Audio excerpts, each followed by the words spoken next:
What if the way you've been telling your life story reveals the secret to what is holding you back? Stories play an integral part in how we see not only ourselves, but the whole world. Stories are more than just an important part of communication. They also reveal hidden aspects of our inner talk, which can either support us or end up holding us back from the very things we want most in life, without us even realizing it. Join author, mindset coach, and award-winning singer-songwriter Carrie Rowan on her show, Look for the Good, every Monday at 5 a.m. and 5 p.m. when she shares nuggets of wisdom from her internationally best-selling book, Tell a New Story, 5 Simple Steps to Release Your Negative Stories and Bring Joy to Your Life. Carrie's powerful stories and compelling guests will empower you to change how you look at your own life while giving you some powerful tools and tips you can use every day to help you feel better and move yourself closer to the life you've been longing to live.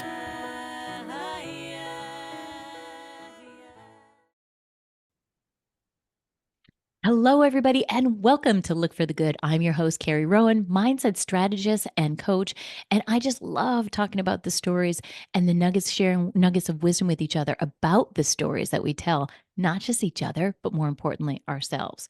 And you can join me and my special guests as we share our personal stories of strength and triumph every week here on Dream Vision 7 Radio Network. You can listen online on your mobile device, in your car, or ask Alexa to play Dream Vision 7 Radio. And tune in every Monday at 5 a.m. and 5 p.m. Eastern to get real stories and real tips on how to turn your story and your life around. And evolve with us as we unite humankind with universal love. And hello, everybody. I'm super excited about this episode of Look for the Good. And, I love talking about stories. We talk about our stories. And a lot of times we talk about the stories that we're telling because there's always a reason, right? A noble reason behind a story that we're telling. Even if we find a story that we don't particularly like that we're telling, I always tell my clients there's a noble reason why you're telling that. And a lot of times there's an emotion, there's an unexpressed emotion or unexpressed need that sits behind that story that we don't even realize. And when we can really dive into that emotion, because we tend to, I notice that we tend to run in the same 4 to 5 emotions all the time. We sort of just recycle them in our lives. And if you really stop for a minute, you could identify what those emotions of yours are. Um, and so I just wanted to talk a little bit about this before I introduce you to my amazing special guest. So it's those emotions that sit behind our stories. Why is that important? Because a lot of times we get so stuck in our brain, right? We're so stuck in the stories. We get them caught on repeat, if you will, sort of like a record stuck in the groove.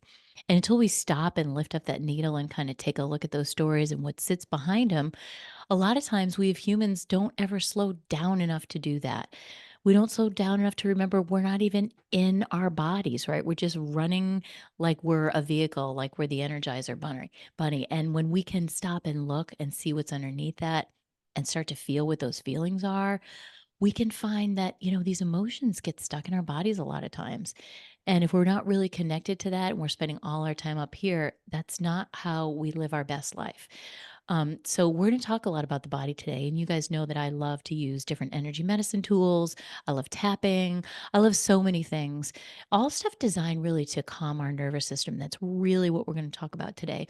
And you can actually use your stories to calm your body and calm your nervous system instead of getting ourselves all hyped up with those really negative, yucky stories that we tell each other and ourselves, by the way. That's where really the yuckiest stories hide, those quiet little mean ones that we say to ourselves, right?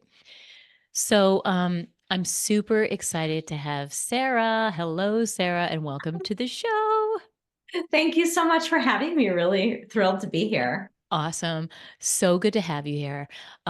And Sara is a somatic experiencing practitioner, which is why I was setting the stage with you guys about getting out of your head, getting into your body, and understanding how we do these things. And she's a level 2 melt method instructor and peak performance coach in the 8th year of her business. Bravo, my friend.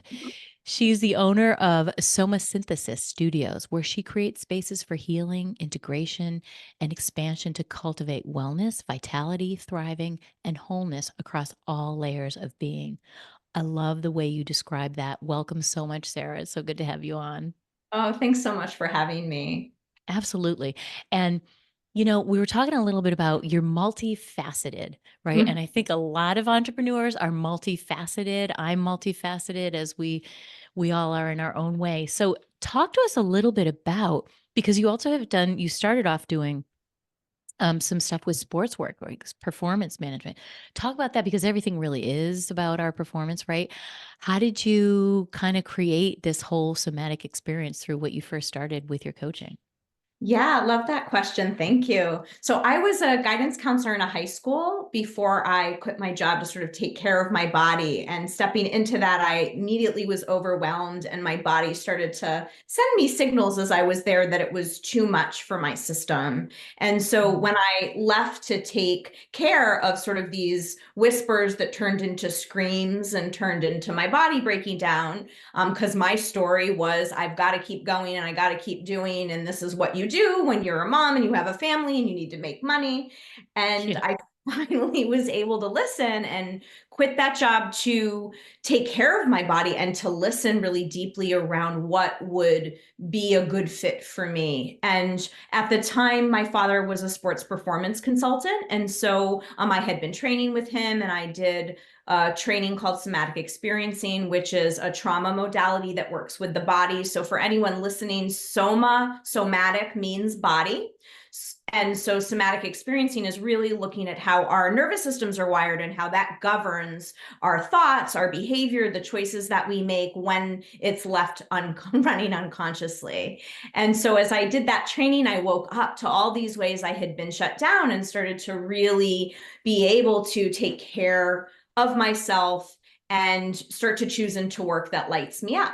So I Mm. immediately was blessed to have all of these referrals coming in through my dad's business. And so that's how I got started in the sport. So I work a lot with athletes who have blocks or fears.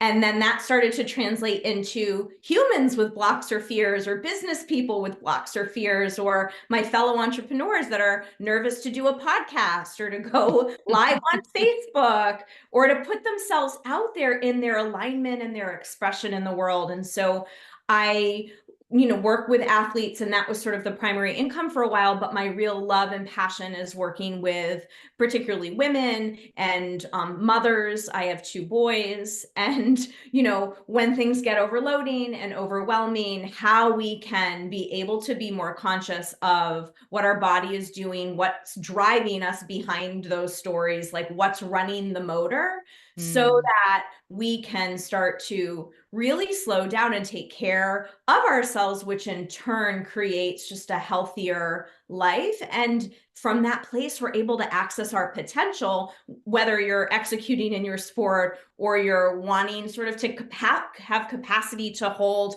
all of the facets of what you're doing and being as a human on this planet. Oh, I love that. Wow, there's so much juicy stuff in there that you said. I love that. And accessing your potential, because we can't access that potential with all this other noise going on, Right. right? When we're stuck in our heads. How do you help people when people are like, well, I don't even know that, I'm not even sure what I'm capable of because I just run on autopilot, like you said. It's Yeah. just unconscious. These are my programs, and I'm just surviving on a day-to-day Yes. basis.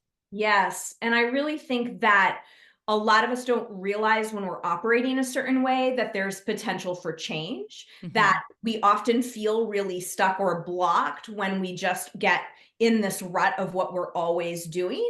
And what's beautiful and what I really geek out about around the body and the nervous system is that we get to change. Things get repatterned and reprogrammed when we have awareness. And so Mm. everything really starts with building awareness. And so many of us are disconnected from our bodies. It's a very common thing that happens, particularly if you're listening and living in the States, in the United States. We're very praised from a very young age, neck up in school, just our head, Right. our intellect, that hyper focus on intelligence and doing well in school. And we ignore what's going on underneath. Mm. So this first step, especially if you're sort of like, I have no idea and I'm so stuck in my patterns, is slowing down enough to start to build awareness around what is going on in your head. Like, what are you thinking about? What is hijacking your focus and attention? And then also, what's your body doing? What are things Mm. that you're overriding? What are you needing? So many of us are disconnected from really basic things that the nervous system is communicating all of the time to us. So foundationally, we're wired for survival. And so our nervous system is what governs our perception of safety. Mm-hmm. And safety, you know, back in the day, living in caves was really physical. But Yeah. now our safety is just like, you know, I don't want to mess up. I don't want to, you know, not have money to pay my bills. You know, Yeah. my son's really upset and I don't know what to do in his anger, right? So there are all of these things that register in our body as not safe. And so when we start to build more awareness around what our body is actually doing, we can slow down enough to start to really listen and reconnect to what the wisdom is underneath all of the noise. I love the way you describe that because, I love to normalize this too. We all do the same thing, right? Like Yeah, people are like, they don't want to share because like they think they're the only one or there's something wrong with ex- me or I'm weird or, right? Like I'm running on fear all the time. But when you're stuck in fight or flight all the time, no wonder this whole world and all these young kids are feeling anxious and depressed absolutely. because when you're in those hormones, the cortisol bath, Yeah, that's just what's happening in your body. right. So, I love that you're really normalizing this. Hey, we all do this, but what can we do about it, right? Can Yeah, we identify when it's happening to us? Because my little formula might feel different than your formula, right? right, What your right. body does, right? Exactly. And it's building awareness around for your unique system.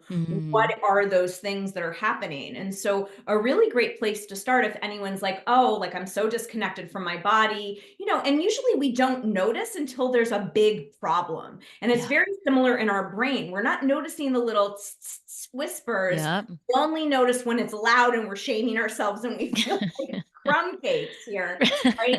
And it's Right. the same in the body. Like our body is often communicating stuff and we're completely ignoring it or we're overriding it. Like we know we're Mm, tired, but we keep pushing through. We know we're yes. hungry, but we don't stop to eat. So there are these ways, these basic ways that the nervous system communicates that Mm, are the easiest place to start to reconnect to the body. So mhm.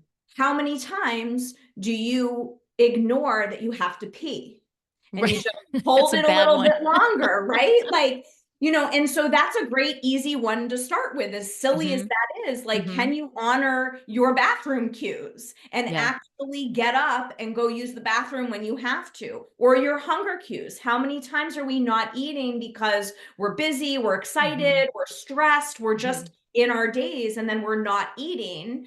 Or how many times are we going to food or turning to food when we're not hungry? Yeah, Right? to And calm so, us. Yeah. Mhm. yeah, so honoring those Mhm. body cues, starting sort of in the basics is a Mhm. really great way to make these reconnections so that we're starting to really heal the damage that we've done from overriding for so So long. true. It's there's so many good things there. I love that you're starting with the pee analogy because that's an easy one. Oh, I'll go in a Yeah, minute. And then you forget. As women, that leads to really bad things. We don't, we don't absolutely. want that. Yes. Right. And the hunger thing, guilty, right? Oh, Yes. I'll just finish this one more thing. And now, but I don't do that one more thing as well unless I feed myself. A hundred Right. percent.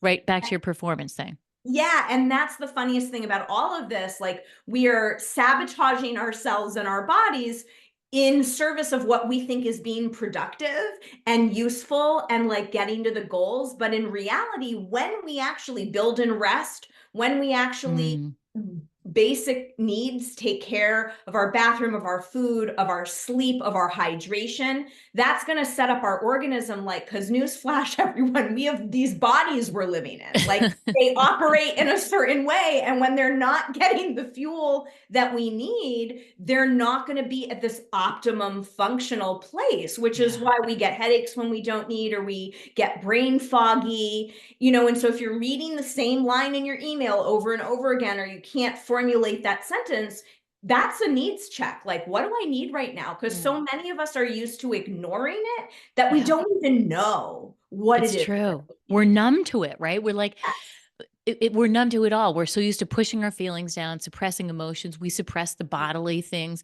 We suppress it all because we're so busy getting to whatever that goal is that we think is so Right. important, you Right. know? Right. And as you were mentioning before with the adrenaline and cortisol, we get addicted to that. Yeah. And so our nervous system then feels like that's the safe place to be. But Yeah. it's really not. I mean, those chemicals are important. Our survival responses are super important for Hmm. actual survival needs in a Sure. moment. Hmm. But we're not wired for it to be pumping all day long, which is why if you are exhausted when you go to sleep at night but can't fall asleep, Hmm. right? Like it's because your body gets kind of stuck and addicted to being in this bathing of Right. these It's the chemicals. only thing that gets you, you're tired but wired. It's the only thing that got you through the day Yes. was triggering that adrenal Yeah, stuff, you know? absolutely. And so it's a bad cycle to be in. And I love that you're helping people identify that. And hey, wait a minute, let's stop because we're working at suboptimal performance levels and we're wondering why we're not getting the results, but because we're so taught to push and push and we're a slave to the clock, right? I Absolutely. only have so many hours left in the day. I heard something the other day. I think it was Dr. Joe Dispenza that was talking about it. When you're so focused on time, you're actually, you don't think you are, but you're actually in survival mode, Yeah, yeah, right? absolutely. Because you think about an athlete that is focused on, in the flow. All of us, we get in the flow. I had to be in the flow Yeah, to write my book. You have to be in the flow to do anything, do your podcast, do whatever, coach people. You have to be in the flow, yes. and you're not thinking about time when you're in the flow.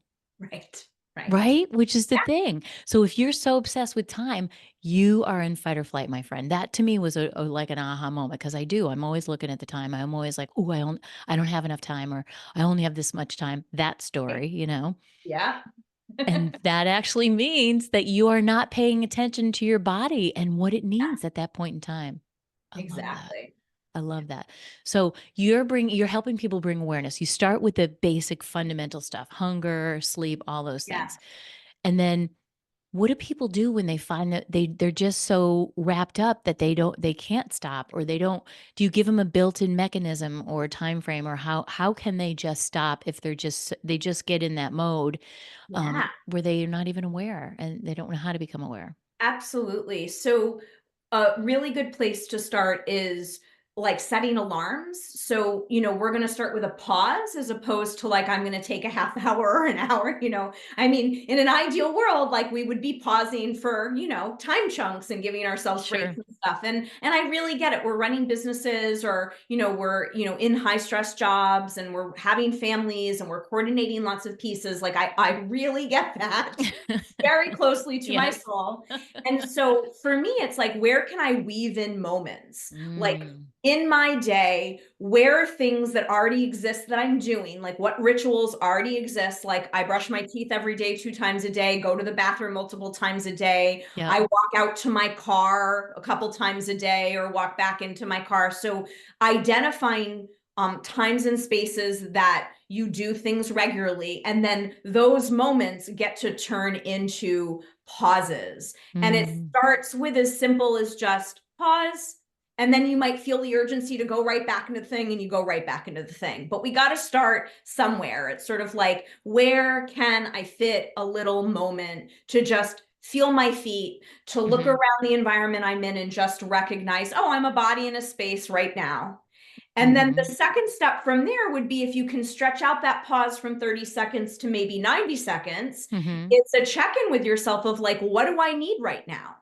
And in that beautiful moment, it's like, oh my God, I have nothing to drink all day long. I got to go get a glass of water. Or like, I really do have to pee, or I'm going to grab some nuts right now, or I'm going to stand up because I've been staring at my screen for 3 hours and I'm going to stretch. And Mm. so it's starting to have a relationship more with your body, even if you ask and you don't know, because that Mhm. definitely was me. I was so used to doing everything the right way and Right. so used to doing for everyone else around me that I didn't even know what I needed when I stopped in a moment. And so Mm. we have to create spaces for ourselves in order to slow down to listen.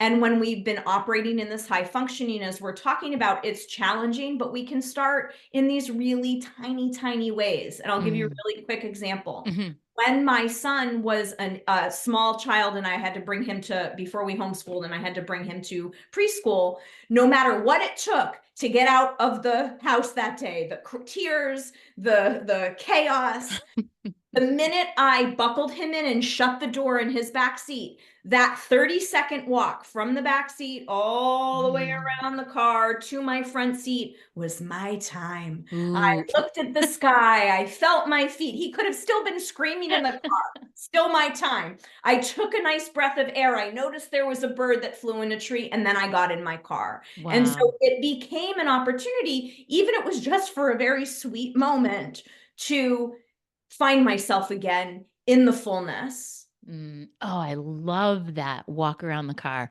All right, you guys sit on that for a second, and I know you're gonna want to hear what Sara has to say next. So don't go anywhere. We'll be right back after a quick break. Hello, everyone. Welcome back to Look for the Good. I'm so excited to be here with Sara, and we're talking about the body and her somatic experience work that she does. And you said a few things. You said so many things that really could resonate with me. But it reminded me of this little mantra: "Be where your feet are," because I say it to my kids all the time. Because we're so here on moving on to the next thing, we don't know what present moment awareness is. Yes. And that's what you're trying to get us back to. You're trying to get us to put our arms around, even if it's that 30-second walk around your car that you gave Yes. yourself. I love that. Mm. It's finding define that. Like, how do people, you forget what it is, but once you get it, it is delightful. It's Yes. delicious. There is no anxiety in the current moment. Everything's okay. Right? Right. Right. Absolutely. And I love the be where your feet are, because we are so caught up in our heads, and that takes us completely out of our bodies. And so a lot of us are operating in this autopilot. And I certainly was for like nearly 30 years of my life. Mhm.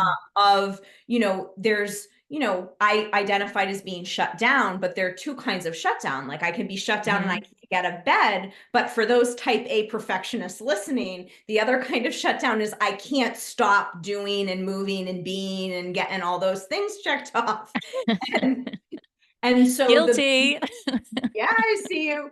And so this being where your feet are, it's like literally I'm bringing my awareness to like way down back into my body, like way down into where my feet are connected to surface. And that literally brings awareness back into the fact that you're just a body in a room, a body outside, a body in a car, as opposed to being, in your head in the future, or Mhm. worrying about what had just happened in the past, Yeah. or jumping 2 years ahead. I'm never going to do this or that.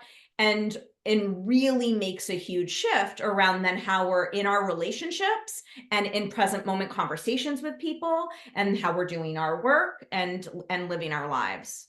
That's so powerful because you can feel when somebody is present with you or not, right? Yes, you can. And somebody said to me, the greatest expression of love is presence. I love Not that. presents like Christmas gifts, like Sure. presents, like birthday presents. Yeah, presence. Giving somebody the gift of your presence is Yeah. like, it's so powerful, but we don't really do that. Right. And so many of us are, you're saying that, and it's reminding me of my son will call me out all the time. He'll come and want to ask me a question, and I'll be glued to my screen because I'm doing work or I'm on my phone, and I'm yeah-yang him, and he'll say, "Mom, you're not listening to me." And then, Ooh. and I'll be like, "Oh, okay, thanks." And I literally sometimes have to like close my computer screen down, or like Mhm. put the phone down. The technology piece from a nervous system perspective where is very addictive. Oh, big Not time. necessarily like our fault per se. And so, a lot of, our central nervous system can wired through our eyes. So when we're taking things in through the screen, we get really hooked and caught, which leads to this checking out, this dissociation, this autopilot, where we're then just in these cycles of Mm. not being connected at all, which is why, we drive in a car and then we get somewhere and we're like, oh my God, how did I even get here?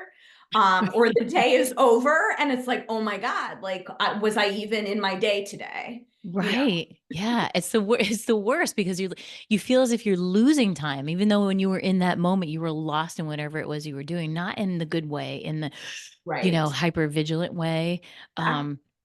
It wasn't like, oh, I'm writing a song at the piano and hours just go by and I am so joyful and I can just feel the good energy coming in through my head from the universe. It's not that. It's Oh, the hamster wheel, you know, yes, the hamster wheel absolutely. of never, never, never stopping. So I Mhm. love that you're teaching people to catch yourself. You're teaching people Yes. these small little pauses, right?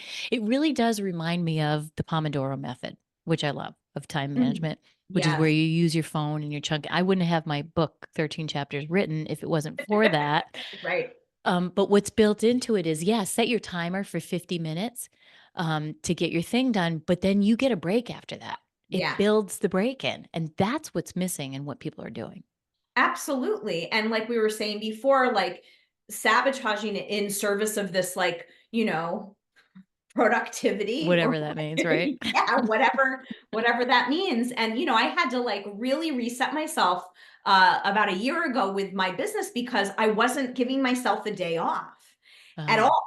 And I was, taking afternoons, taking hour chunks, I was making sure that I was getting space. But at one point, my coach said to me, like, you're feeling a little scattered to me in some of these voice notes you're leaving, and like totally called me out on, shutting down, not checking my email because it's just so quick to do. And yeah. for those of us who are high achieving, we can multitask really well, or Mhm. feel like we can, and we're juggling lots of things at once, and it's not productive. And so Yeah. by starting to incorporate this day off a week, I cannot believe how more productive I was than Ooh, those next days. Like really? crazy. I would get inspired while during my day off because I would Mhm. just have lots of space.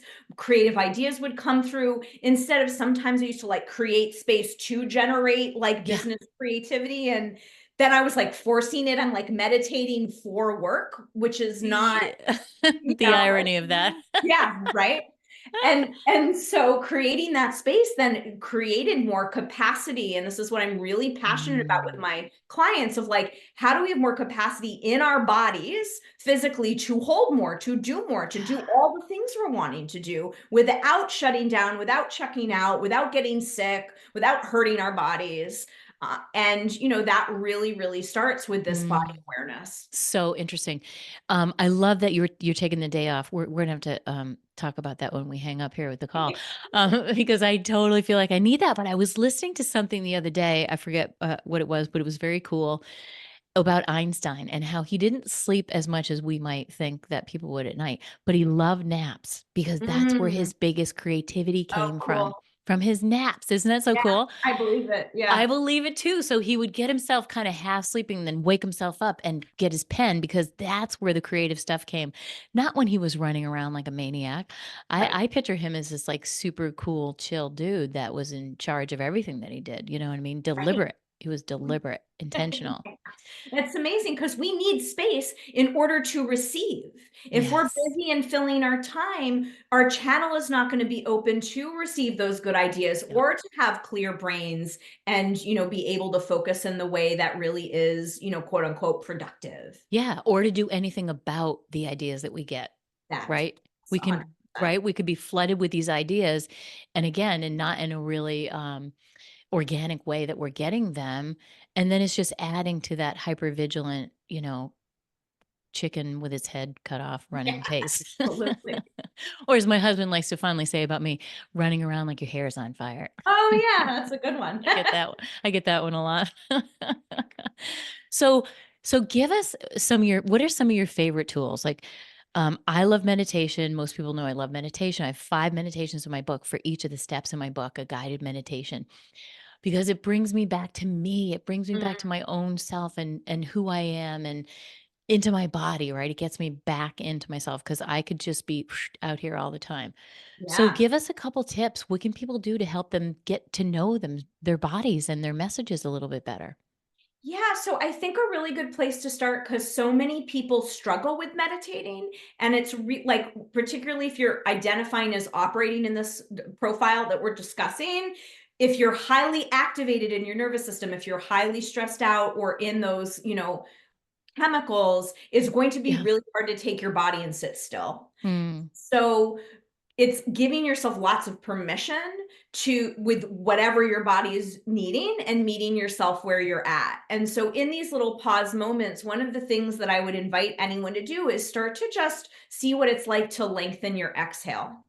And lengthening your exhale is really a beautiful way to calm the nervous system. Our exhale is connected to our parasympathetic nervous system response, which is our rest and digest. It's what calms down our system. And there's sort of this misconception around calming ourselves down that we need to take a deep breath. And that actually adds more charge into our body and it doesn't calm us down. Well, that's And interesting. so, yeah. And so when we really elongate our exhale, or I like to teach a 3-1-5 breath where you're breathing in for 3 seconds and you're holding and you're exhaling down and out for 5. The numbers don't really matter as long as your exhale is longer. That's going to start to calm the body down. And because our mind and our body is so intricately connected, if your mind is racing, because lots of people will say, well, I'm not stressed out, but my mind won't shut up. Right. And so cool. If you don't feel stressed out in your body, but your mind won't stop, your nervous system is jacked. That is another sign, right? You'll either notice the body things or your mind will be running like crazy. And so if you're noticing those things, taking a pause and just for a couple of breaths, elongating that exhale, feeling your feet, like that will start to interrupt the habituated program in your body of that churn of that more heightened nervous system state. And the more that we're interrupting that, the more that we're going to be able to be okay when we take space for ourselves. Because I love that. Yeah. Because even if you take the space and you're still jacked up, you don't know what to do with it, right? You're just jacking yourself even more. And I don't think most people know what you said about that, take a breath. We say to people, calm down, take a breath. Nobody likes to be told calm down at all, especially women. My daughter's always like, never tell a woman to calm down. So I don't say that to her anymore. I'm like, let's breathe. That's my new Breathe. let's breathe. But I don't think most people know that when you're taking that big breath in, as opposed to elongating that exhale. Right? If you're feeling like kind of blah or meh, and you want to add a little fire within you and get like a little bit more energy, that's when we want to take deep breaths. That's when we want our inhale to be longer than the exhale. And so if you're wanting to sort of settle your stress, which is more of what most of us need. Exactly. It's that exhale focus. That's really, really cool. And I see a lot of things where, you're doing the inhale for you said the 1-3-5? 3-1-5. Yeah. 3-1-5. And so it's the exhale type of breath too. Wouldn't you agree? Like if you're feeling super anxious, a lot of times, they're telling you to blow it out like a candle, Yeah. The low and slow. Low and slow. And I think that's a way to get you to slow it down by blowing it out, right? It's not really so much the blowing as it's trying to get you to slow that and elongate that. Yeah. That's a really, really great one. Do you have another quick one to share with somebody? Yeah, what was coming up as you were saying that is in breathing in general, if you just start to pay attention how you breathe, if you're breathing through your mouth, you're not getting the oxygen to the brain that we really need. And so starting to work more or pay more attention to consciously shift how the air is coming in to your lungs. So when you're doing your 3-1-5 breath or breathing in general, just building awareness in, are you breathing through your mouth? Are you allowing that to come through your nose on that inhale? Exhale out the mouth is fine, but that inhale is like, if we take that through the nose, it's really gonna give the lungs and the brain more of those good things that we need to function well. The good juicy oxygen. We need more oxygen when we're running so fast and it's like somebody exercising, they're naturally taking in more air and expanding their lungs, right? Which is why it's good for us. So why not do it deliberately with our breathing? I love that. Those are two really easy things to do. All right, we're going to break real quick, everybody. Don't go anywhere. We'll be right back with Sara. Hello, everybody, and welcome back to Look for the Good. Here we are with Sara. We are talking, this is just an incredible conversation. I absolutely love this about really balancing our nervous systems. And we were just talking a little bit on the break. I love this idea that healing is possible, right? Change is possible because I think people get so discouraged. They have these big ideas. They're going to make all these changes and then it doesn't really happen. I love how you're giving people bite sized morsels. Let's talk a little bit about that because I know you've seen where it is possible. People can change and it just starts really small. Yeah, absolutely. And I think, because a lot of us do a lot of therapy when we feel like something's wrong. And therapy is great, it has its time and place, but sometimes that leaves us spinning in things without solutions. And so it can get really frustrating. And so for me, particularly with my journey and realizing sort of I took this medical leave and had all of these, autoimmune things and issues physically that the doctors were telling me that I needed to navigate and deal with, and really taking healing into my own hands, really starting to deeply listen and trust what my body was asking, because so much of our disease and dysfunction and emotional challenges, like whether we have trouble accessing emotions or we feel like we're super sensitive and over like emotional about everything, all of that is really stemming from this place of not listening to the body, not honoring things, whether that was as a kid for Hmm. years in order to like survive in our family systems, because we're wired to survive and we're also wired to please the grown-ups around us and the Yeah. world in order to receive love. And so we compromise that in a family. My family, there was no anger. I mean, there was anger under the surface, but like my parents had Right. come from such abusive backgrounds. They worked so, so hard to make sure that our family was loving and happy and caring. And so then I married a fiery Italian man, and I have kids that get angry because Hmm. it's like a regular, healthy emotion. And I found myself saying things like, don't be mad, don't get angry, because I couldn't have that relationship with myself. So there are all of these ways that are ignoring of the body, whether we knew it or not, growing up in our family systems and in our lives, creates this dysfunction within our bodies and really impact behavior and our patterns.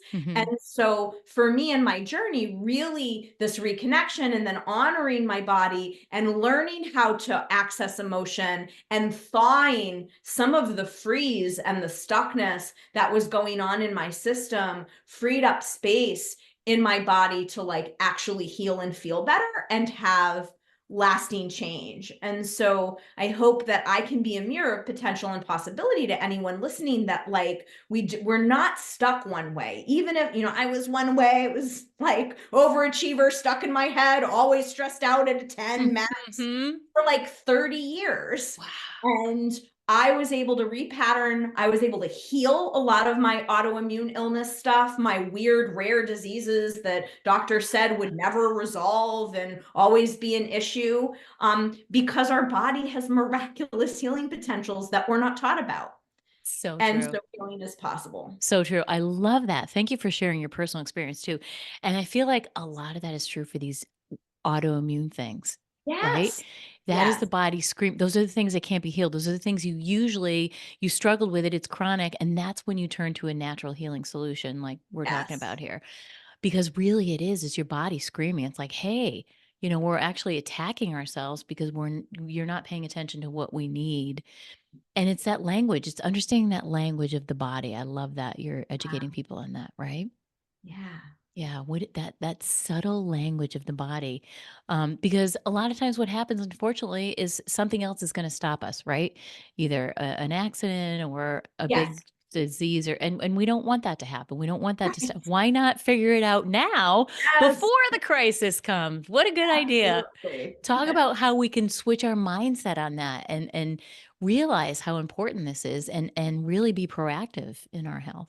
Yeah, I think that for me, finding what I would call expanders, people who are doing and being how you want to feel, is Mm, really important. We have these beautiful things in our brain called mirror neurons. And so when we see something that other people are doing, it shows our whole system that it's possible for us too. And so if we feel really stuck and we feel hopeless or like stuff's not possible, starting to flood yourself like like look up, you know, people on socials, look up other people in your world or in your communities that are being and feeling and doing the things that you would like to do, so that you keep showing your system Mm. that something different is possible. And that can be a really good way to come out of stuckness around it, like without having to like pay a coach or start to do, you know, more of that deeper work, but to just on your own start to like notice what you're listening to, like Mm. notice like sort of what you're feeding yourself through your eyes and through your ears, and have that with, you know, filled with people that are inspiring and on the path Mm. that you want to be on. I love that. And you make me think about the younger generation, our kids, right? Who their eyes are glued on their phones and they're so unaware, but we know it's bad for them. Like, you know, what's something that we can do to help to teach them to become aware, to listen to their bodies at that age when we all wish that we had it? Such a good question. I think, you know, what I do with my kids and for me is model, like first and foremost your own modeling of Mm.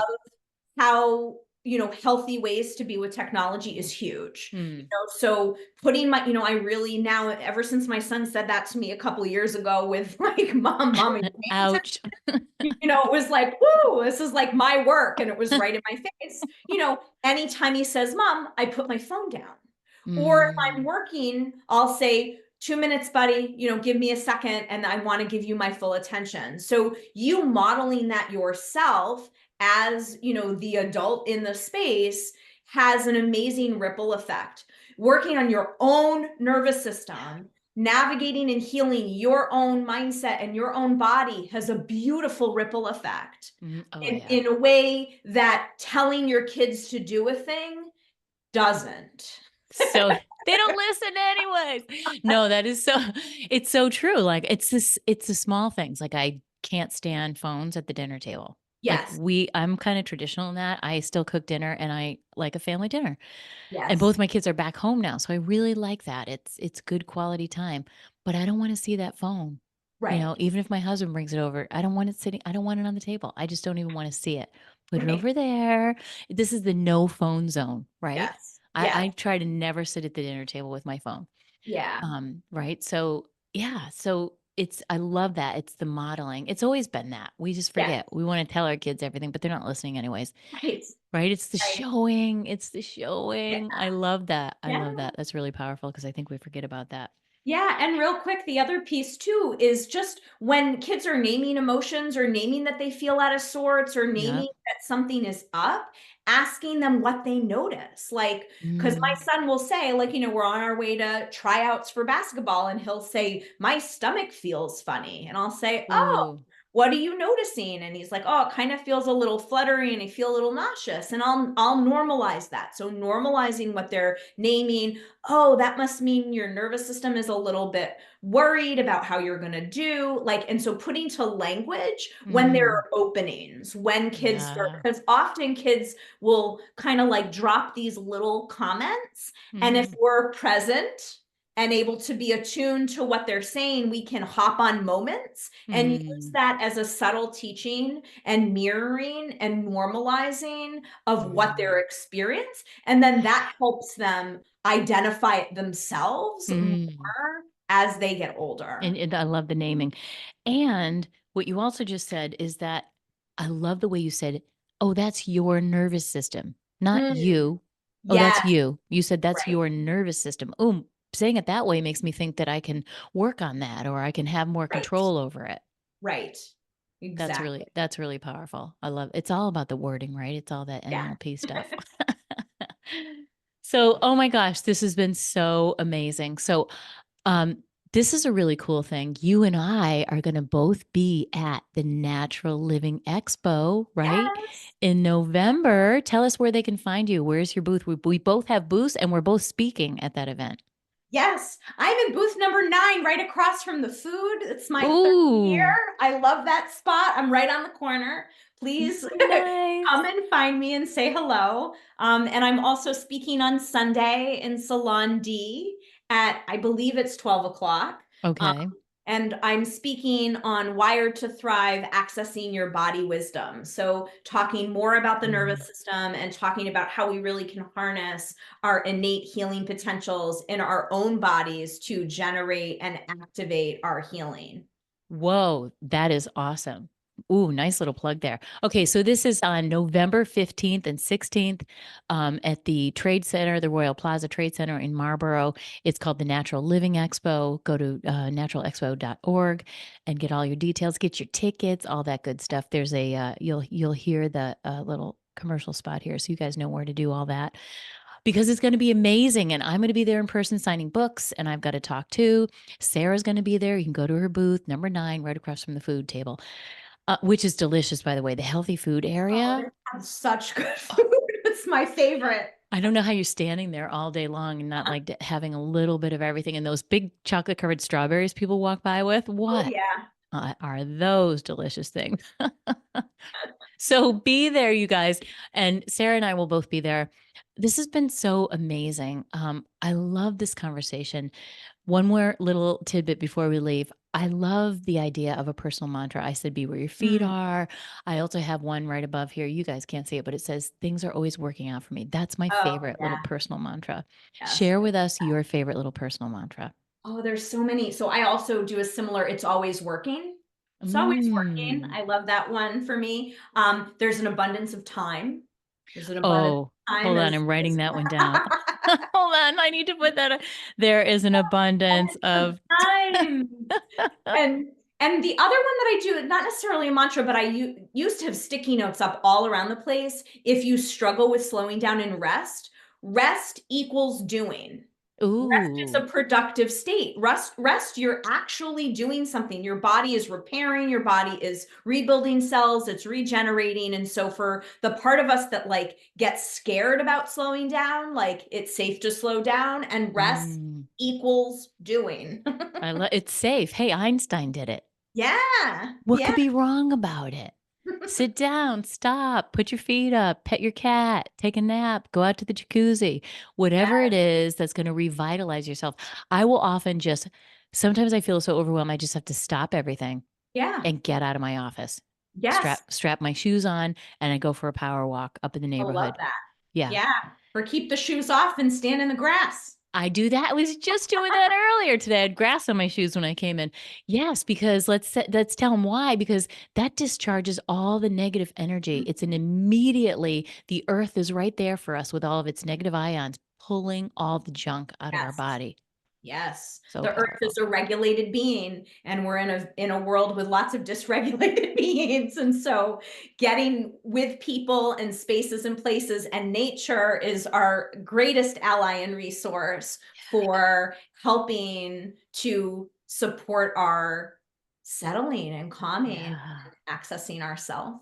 You can so feel, and that's part of the reason I get outside and I go and I pound the pavement, and also that forward motion helps to dispel a lot of our Mm, anxiety and overwhelm and all those emotions we don't like. It really helps to discharge a lot of that stress. So as simple as that might seem, oh, walking doesn't do anything. Actually, it does a lot. It does a lot for your longevity and for your stress level. So get sure. out there on these beautiful fall days and go for a walk, everybody. Mhm. And what a pleasure to have you on the show. You are a wealth of information. Oh, thank you, Carrie. It's been so fun chatting. Yes, it's been so fun. We could talk for a whole nother couple hours here, Yeah, but it's time to fly. So if you want to meet Sarah in person, come to the Natural Living Expo. Oh, tell them, where can they find you? If they don't go to the expo, where can they find out more about you and your work?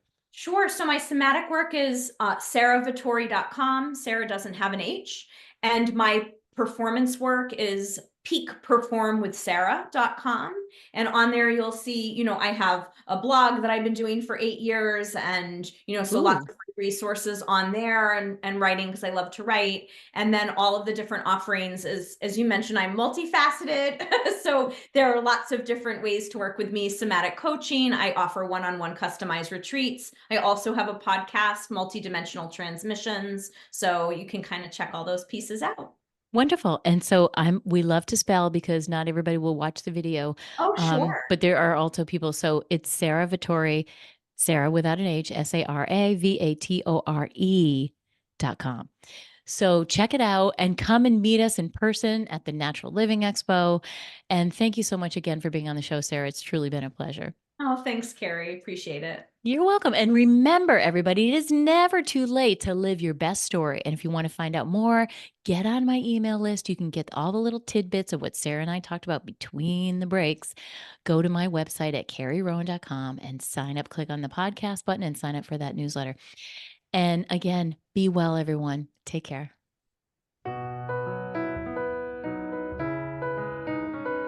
Thanks for tuning in to Look for the Good with your host, Carrie Rowan, best-selling author and mindset coach. Join us every Monday at 5 a.m. and 5 p.m. right here at Dream Vision 7 Radio Network. If you weren't able to catch an episode, no worries. Just visit our website to find all the archived episodes of Look for the Good on demand, so you don't miss a thing. And remember, it's never too late to live your best story. For additional resources or to find out about how you can work with Carrie directly, visit carrierowan.com for more details.